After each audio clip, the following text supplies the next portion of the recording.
time passes differently in the TVA. Don't miss a moment of Marvel Studios' Loki on Disney+.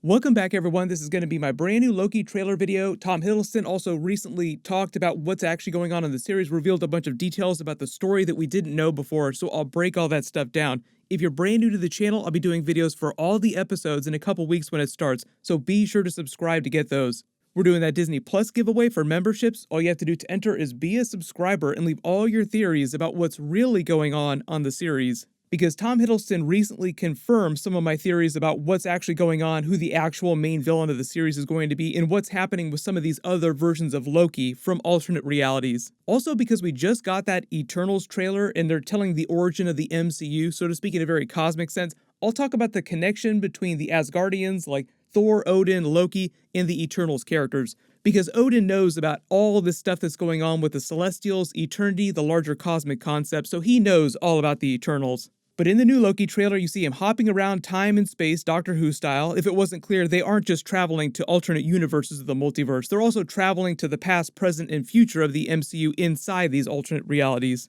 But here's what Tom Hiddleston just said about the overall twist of the Time Variance Authority. He said, if you've done something to alter history or alter the course of the future, according to the TVA, you get pulled into their headquarters and processed as a time criminal, as you see Loki get hauled in at the beginning of all the trailers. Then he goes on to say, you could have literally done anything. The TVA is an organization that orders and polices the passage of time. They have predetermined what happens in the past, present, and future in a straight line. And if you do anything that deviates from that or creates an alternate branch of reality, you get hauled into the TVA and charged with crimes against the timeline, and you're a time prisoner. It will come as a surprise to no one that Loki is one of those time criminals. Tom Hiddleston talking about this variant version of Loki here, the main Loki on the series. Then the director of the series added to that by saying, with Loki taking the Tesseract, fans will see exactly what that action means and what bigger ripple he's made in time doing that.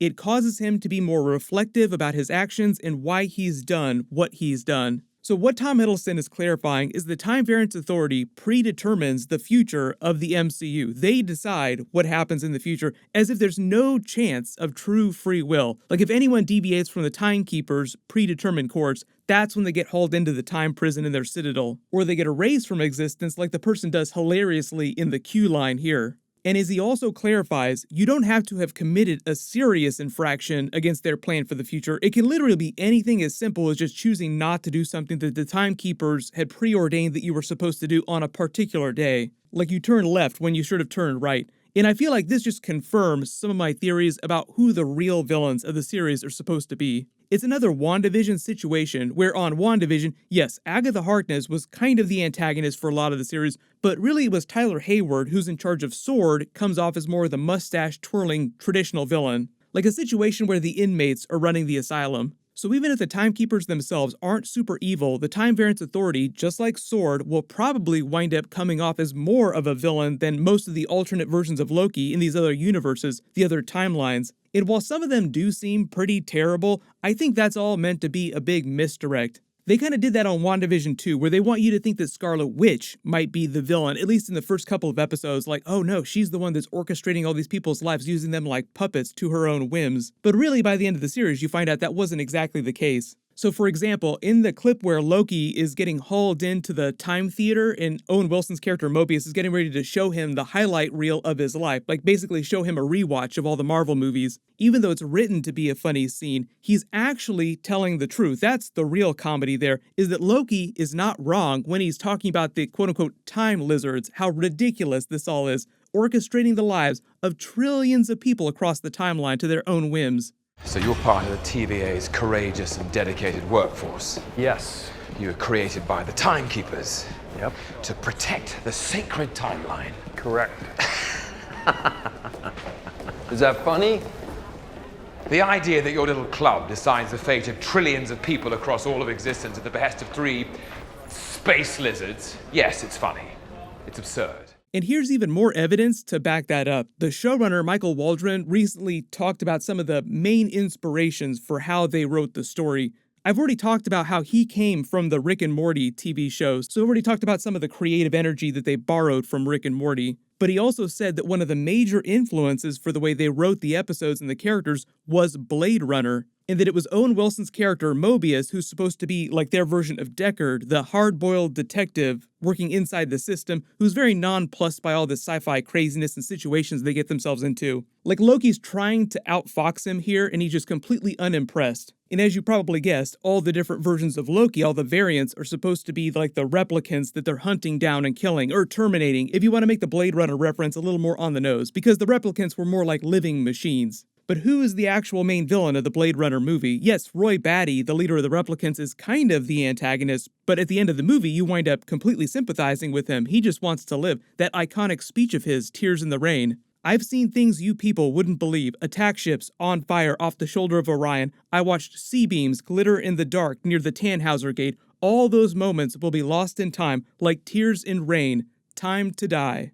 It's all about the wondrous things he's seen, learned, experienced that are all going to be lost because he's about to die. Also, fun connection to WandaVision again. They had a Blade Runner Easter egg during the WandaVision finale for the Tannhauser Gate on the marquee for the Westview movie theater, and it was meant to be a reference to Hex Vision, this version of Vision, getting ready to die when Scarlet Witch took down the Hex, his own version of Tears in the Rain. So you have to imagine that all these alternate Lokis, the variants they're calling them, have their own Tears in the Rain kind of moments, all of them just wanting to live, and some of them are probably not all that bad. But in Blade Runner, in that scenario, it's kind of like the Tyrell Corporation and the police that wind up coming off as more of the villains, because they're using these living machines like slaves in this futuristic society when they've achieved consciousness, so they kind of evolve to the point where they become this whole new race of people. But Tyrell, the police, don't really view them as anything more than machines. Just like it sounds like the Timekeepers and the Time Variance Authority don't really care about all these variants, and that's just these Lokis. They do this all over the timeline for trillions of people.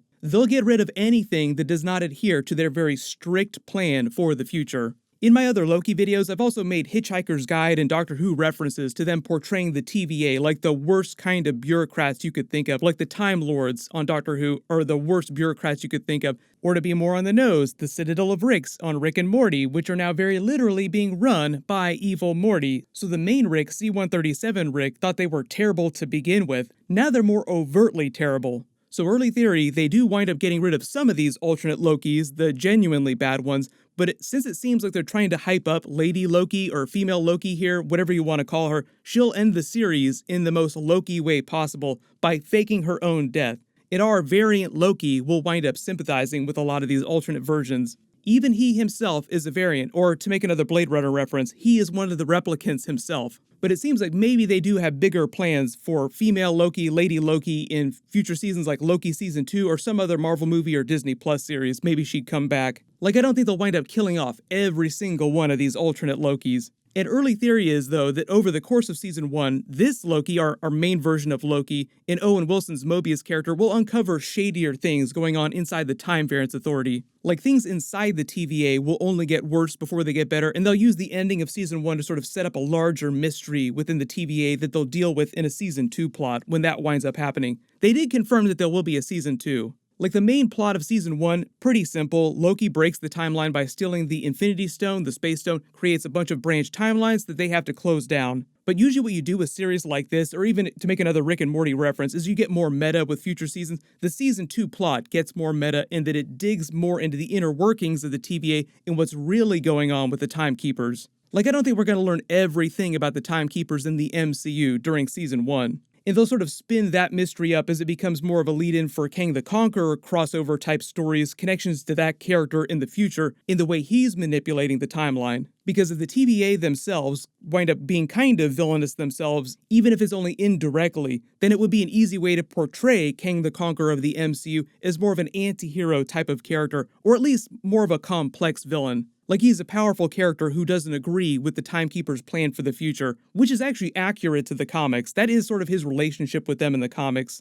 For example, in the comics, one of the reasons why he spends so much time manipulating alternate timelines is because alternate versions of his son and his love interest, Ravonna Renslayer, being played by Gugu Mbatha-Raw during the Loki series, they wind up dying, so he winds up searching the multiverse for versions of them that are still alive, using time travel to try and bring them back. It's kind of like what the Avengers did during Avengers Endgame. They used time travel to try and bring everyone back, but they did so in a way that didn't completely break the timeline, which is why the Time Variance Authority didn't haul them in. But someone like Kang the Conqueror would be #1 on the TVA's most wanted list. And it's just a simple way to make Kang a more sympathetic villain, so you at least understand why he's doing all these crazy things with time travel when he shows up during Ant-Man 3 Quantumania. In the same way that you understand why Thanos wanted to assemble the Infinity Gauntlet because he saw a problem with overpopulation, but he's a villain because only a psychopath would willingly kill trillions of people, half the universe, with the snap of his fingers. That actually kind of makes the Timekeepers seem a little bit like Thanos-type figures, predetermining the lives of trillions of people across the timeline, orchestrating their lives as if they have the right to. We need a picture of space lizards or like the Velociraptor doing the perfectly balanced meme. Timeline, perfectly balanced, as all things should be. But just to explain the connection between the Loki series and the Eternals characters, the Eternals movie, he's not directly connected to those characters himself, but Thor, Odin, the other Asgardians are long-lived enough that Odin, for example, would have witnessed the rise of the Eternals and watched them travel around the universe at the behest of the celestial host that created them. Odin, for example, would know everything about the Celestials, their origin story, the greater cosmic entities like Eternity. He kind of started to explain that to Thor and Jane Foster during Thor the Dark World when he was explaining the Infinity Stones and the origin of the universe as it applied to the Dark Elves. Like when he was talking about the Dark Elves in the MCU existing in the void of nothingness before the Big Bang. They'll dig into more of that backstory during the Eternals movie when they explain where the Celestials came from. They were created by Eternity, but the current version of Eternity was born during the Big Bang. And just to clarify, Eternity is sort of the living embodiment of the entire multiverse. But everybody post all your theories in the comments below. Do you think that the TVA will wind up coming off as kind of like S.W.O.R.D. during WandaVision, themselves kind of being the antagonists? All my Loki episodes are going to start posting in a couple weeks when it premieres, so make sure you have alerts enabled for my channel. We're also supposed to get a Spider-Man 3 No Way Home trailer sometime soon. They might wind up dropping it sometime next week because Tom Holland's birthday is next week. We'll just wait for Tom Holland to leak all that footage, totally on purpose. Everyone, click here for my full video for Kit Harington's Black Knight character in the Eternals trailer and his future in the MCU, and click here for my larger, full Eternals trailer video and Easter eggs. Thank you so much for watching, everyone stay safe, and I'll see you guys tonight.